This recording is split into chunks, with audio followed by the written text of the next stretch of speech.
deadline for public submissions on proposed changes to the Road Accident Fund is today. The draft legislation proposes that drivers, pedestrians and passengers should not claim compensation for injuries sustained on the road. There are also concerns that those covered by medical aid schemes might be excluded. Shanae Mostert is the campaign officer at AfriForum and joins us now. Shanae, thank you for making time for us this afternoon. So you have raised a number of objections about the Road Accident Fund Amendment Bill. Let's look at them perhaps one by one. And maybe we should start with the proposed exclusion of medical scheme members. What exactly concerns you about this? Yes, certainly. So the fact that it will exclude medical aid users is actually a big concern for South Africa, seen as the majority of citizens cannot afford medical schemes in South Africa. So if a citizen would be involved in an accident, it will force them into the public health system. And as we know, it's lacking already. So this is a great concern for South Africa. Okay, so we are dealing here with a social security fund. I just want to try and understand what's the biggest concern. So if I as Clement can afford to pay for medical aid and it covers me for prescribed minimum benefits, why do I need the Road Accident Fund to still pay back the medical aid for what the medical aid has covered me for, which I've already paid? Yes, so the amendment of this bill will change how the funds function. The main change being that this fund will move from a compensation model to a social benefits structure. So you as claimant, this will mean that the fund as it currently operates pays claimants a lump sum based on the incident that occurred. This amount is capped subject to inflation, of course. Under the new amendment, this lump sum will be paid annually over a longer period, specifically for what is required. Is it for medical aid? Is it to compensate your vehicle damage? It's different on a case-by-case scenario. Under the new amendment, however, this lump sum will be put into a big, let's say, pot of money. The amount that claimants will receive will be greatly dependent on a periodic review made by the Road Accident Fund. This further indicates that claimants will have no certainty on whether future benefits will be payable. Essentially, the loss of earnings compensation is put into place to put a claimant back in the financial position they would have been in, despite the accident, and without a lump sum payment or a guaranteed annual payment, a claimant would have little or no chance of attaining financial rehabilitation. Every citizen of South Africa, whether it's direct or indirect, contributes to the Road Accident Fund through taxation. Okay, and we'll get to the lump sum, the changes around the monthly payments and no longer the lump sum as proposed in this bill. But what I'm trying to understand is around the exclusion from medical aid members.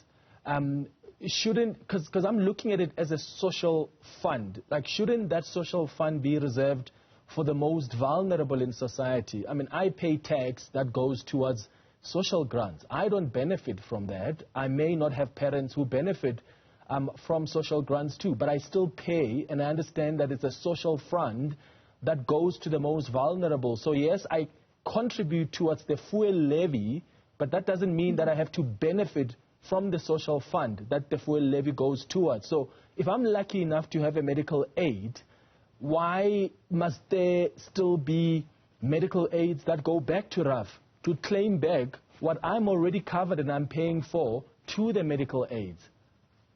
Yes, no, definitely. So it comes back to the most vulnerable. This fund is set up to protect or benefit the most vulnerable. What this fund and the centralizing of the fund is trying to do is connected with the national health insurance, where all the money will be put into one pot. So then if you attain an injury and you have to go to hospital, the government will decide to which hospital you go, how the repayment will occur, for what they will pay. So it's a linkage between the Road Accident Fund Amendment Bill as well as the National Health Insurance. And this will greatly impact our medical scheme, our insurance in South Africa as well. It is a very big crisis currently, supposed to protect the vulnerable. And like you said, let's say Clement can afford medical aid. Why should you contribute to a fund if it's there for the vulnerable? Well, this is just how the system is set up, to centralize this fund into government control. And unfortunately, we as taxpayers, we don't have control over to the funds where it's allocated to. So if the money is claimed back by the medical aid, how do I benefit from that money that's paid back as the victim of the accident? So if I have prescribed minimum benefits, I pay my medical aid, I'm in an accident, I end up in hospital, the medical aid pays for that, but then the medical aid claims back the monies that it's paid for my hospitalization from the Road Accident Fund. Do I benefit from that, or is that money going directly back to the medical aid? That is a great uncertainty. It can either go back to the medical aid or it will put back into this pot by the Road Accident Fund. So there's still a lot of unclarities. Therefore, it is called the Draft Amendment Bill. So there's still a lot of stages that this fund has to go through to get amended. But at this current stage, there's still too much unclarities going on with the precise details, and this is why we need to put a stop to this so we can get more clarity towards what will members get benefited from, and will it actually protect the vulnerable. So we are hoping to get more clarity in this regard. Okay, another thing that's contained in the amendment bill is that it also, it does away with the lump sum payments for loss of earnings or support. It's replacing them with monthly payments, and giving the fund the right to continuously reassess its liability to continue to pay. What exactly are you concerned about when it comes to this proposal to, instead of giving Clement 10 million rand, let's rather give that money monthly, because at the end of the day, we are paying for loss of earnings and support? Yes, so the concern in that regard is, with the current fund as it is implemented, it is at a great backlog, an administrative backlog, trying to get these claimants paid or repaid. So I can't see in the foreseeable future how a monthly repayment will be beneficial if it's been 7, 8, 9 months in the making trying to get payments to claimants. So it's a big concern. I can't see how the administrative lingo will be better with an amended bill if the backlog is already so great as it is currently initiated. Okay, so if it's taken about 6 months or 7 months for us to finalize the payment, what if the Road Accident Fund says, it's fine, we'll do the back payment, but also still continue paying monthly, but we're not going to give you the 10 million rand as we used to do previously? Would that work? No, it will not. So the total sum money that's available will be a lot less with the amended bill. So each claim, it's going to be a periodic review made by the fund for a case-by-case incident. There's a lot of new regulations in this bill with exclusions. For example, if there's a hit and run, that case will immediately be diminished. So it is a very, inconsistent amendment that is currently drafted into this bill.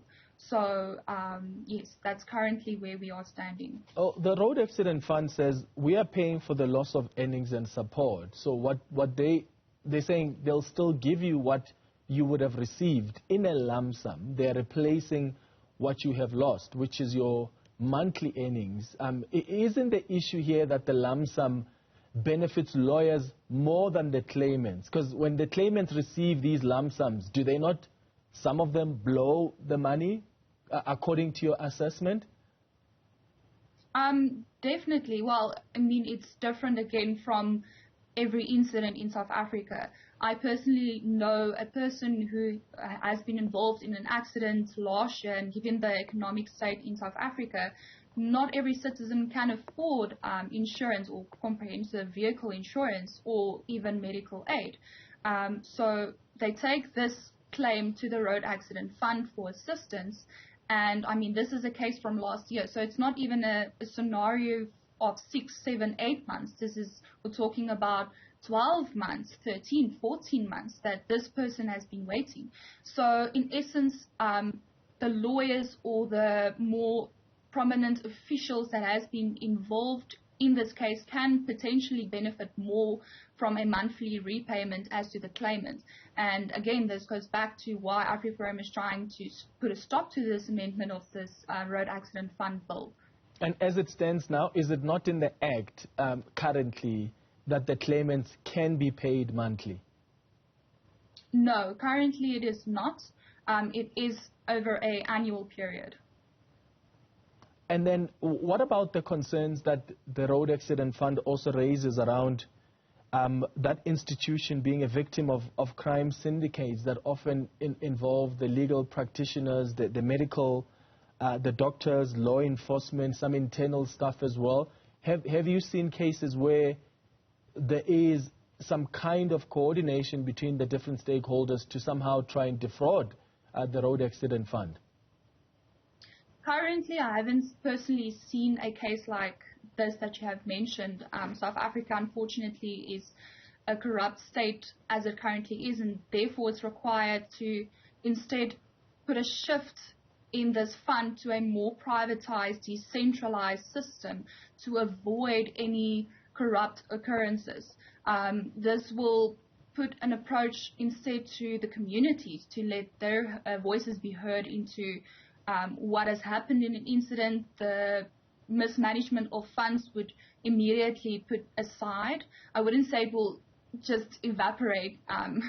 South Africa has had a history of corruption, so it's not just going to disappear, but the general administration will be dealt with a lot better in a privatized, decentralized road accident fund instead of continuously giving all the power to the government and then for the government to continuously fall short in giving these claimants their money.